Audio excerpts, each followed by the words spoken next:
All right, let's talk about something that gets thrown around a lot in the self-help world. We're going to rip up the old playbook today because we need to tackle this huge, and I mean huge, misconception.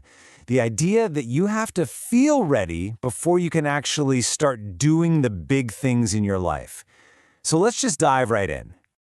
I mean, be honest, have you ever heard yourself say something like that? Maybe it's, I'll go for that promotion when I feel more confident. Or, I'm going to start that business, as soon as I feel really motivated. Or maybe it's something deeper, like, I'll start dating again when I feel totally healed. If any of that sounds even a little bit familiar, then you are in exactly the right place. You see, you're sitting in what we can call the misplaced waiting room. And it's a really crowded place. Millions of us are in there, just waiting. Waiting for confidence to show up at our door, waiting for motivation to strike us like a bolt of lightning, or waiting for every single old wound to just magically vanish. But you know what the problem is? As we sit there waiting, the world keeps moving, our energy starts to dip, and all the days just kind of blur into one. But what if we've got it all completely backwards? I mean, this is the big question we're digging into today. What if taking action, any action, is the very thing that creates the confidence you've been waiting for? What if momentum is actually the parent of motivation? And what if living your life fully and right now is a huge part of the healing process itself? Okay, so let's start by taking this trap apart piece by piece. We're going to explore what's called the confidence paradox and get really clear on why waiting around for the right feeling is a strategy that is almost guaranteed to fail. So let's put a real definition on this. The misplaced waiting room is this core belief that you have to get your inner world, your feelings, your confidence, your past, all neat and tidy before you're allowed to go out and build your outer world. And here's the absolute key. It's a room with no door. You can't think your way out of it. You can't feel your way out of it. Confidence isn't something that's delivered to you like a package. It's something you forge in the fire of actually trying and doing things. And that right there brings us to the escape plan, the core solution.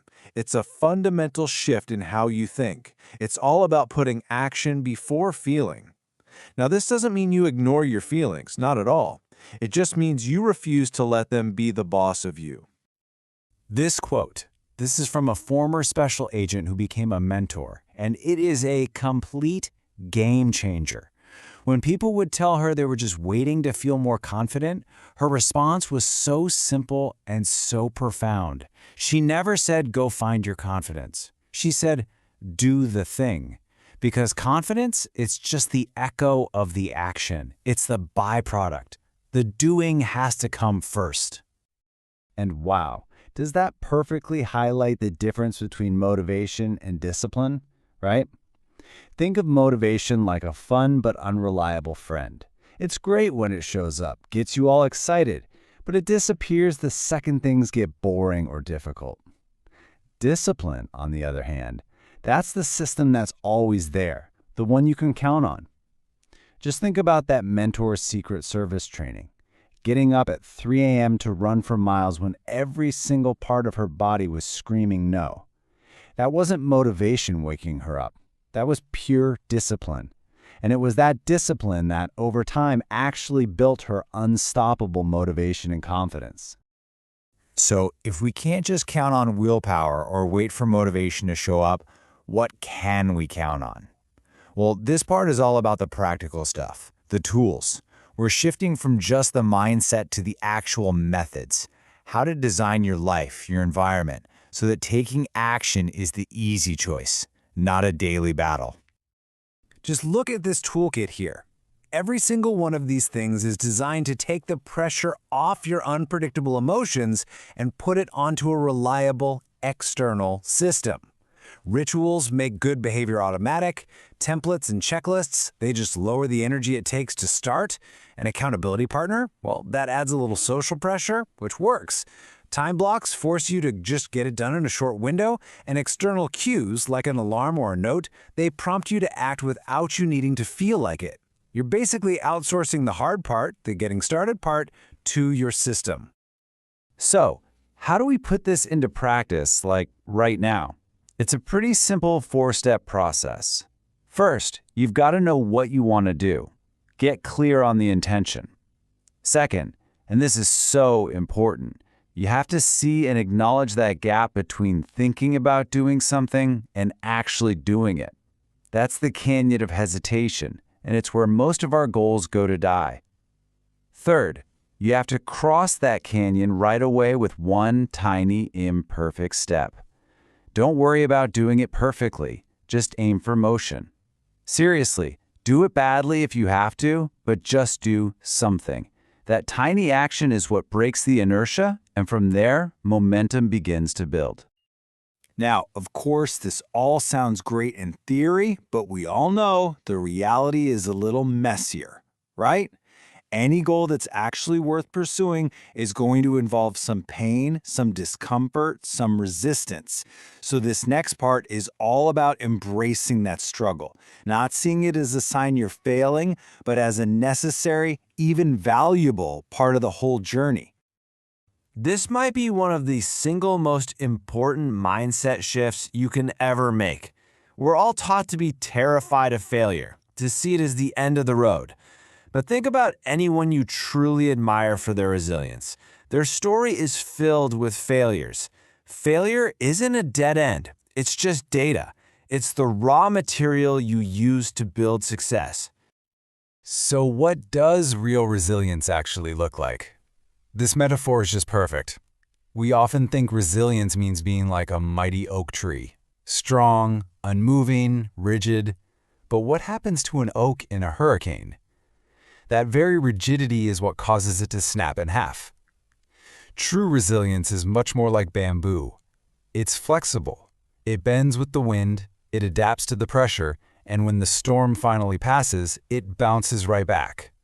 It's all about adaptability, not brute strength. And this goes right after a huge myth we tell ourselves, the myth of complete healing. We say, I can't possibly move forward until I'm 100% better.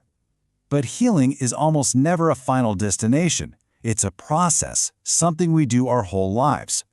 This quote here gives us permission to be a work in progress. It tells us that our scars don't disqualify us from success. In fact, showing up and living your life is one of the most powerful forms of healing there is. The inner critic. That relentless little voice in the back of your head that loves to whisper things like, you're gonna fail, or who do you even think you are? We all have one. It's a totally normal part of being human, usually rooted in our deepest fears of not being good enough. So, what's the plan? How do you fight back against that voice? And here's the answer. You don't argue with it. You don't try to think your way out of the fear. You just act. Action is the ultimate antidote to anxiety. Every single time you take a step forward, even though you feel afraid, you're literally rewiring your brain. You're sending in a message that says, hey, my actions are in charge here, not my fear. And over time, that critical voice doesn't totally vanish, but man, its volume gets turned way, way down. Okay, we've talked mindset, we've talked tools, we've talked resilience. Now let's take this conversation to the next level. Because discipline just for the sake of being disciplined, that can feel pretty empty after a while. The real lasting payoff comes when you connect all those consistent daily actions to a deeper sense of meaning and purpose. You know, as humans, we are terrible at this. We constantly overestimate what we can do in a single day, but we drastically underestimate what we can achieve in a year. The secret to massive change in your life isn't some single heroic act. It's the tiny, almost invisible steps you take day after day after day. It's the magic of compound interest, but for your life. Every small action is like casting a vote for the person you want to become. And this number right here, this is the aha moment. If you just get 1% better at something every single day for 1 year, you don't end up 365% better. because of compounding, you end up nearly 37 times better. That just makes the whole idea of consistency so real, so tangible. That one extra push-up, that one page you read, it matters so much more than you think. This is where your discipline finds its soul. The Japanese have this beautiful concept called ikigai, which basically means your reason for being, and it's found right in the middle of these four areas. When your daily discipline is in service of your ikigai, it stops feeling like a chore and it starts to feel like a calling. It transforms all that effort into something joyful and gives you a kind of motivation that keeps you going even when nobody's watching. And this is such a critical point to end on here. All this talk of purpose and discipline should lead you to a life that's fulfilling, not a life of burnout. Real success isn't just about what you achieve. It's about sustainable growth. It's about knowing when to push hard, but also knowing when to rest. It's about protecting your energy and your peace of mind, because that is the foundation for everything else you want to build. So look, if you only take one single thing away from all of this, let it be this. The feeling of readiness is a myth. It's a ghost. It's an illusion that's designed to keep you stuck right where you are. All you ever need is the willingness to take that first, clumsy, imperfect step. Everything else, the confidence, the motivation, the momentum, all of it follows from that one simple act of courage. And really, this is what it's all about. This isn't just about being more productive or checking more things off a list. It's about engaging with your life, your one life, with all of its incredible messiness and challenges and beauty. The goal isn't to get to the end perfectly healed or always feeling confident. The goal is to get to the end having truly, deeply lived. Not perfectly, but honestly and fully. So the only question left is, what step are you going to take today?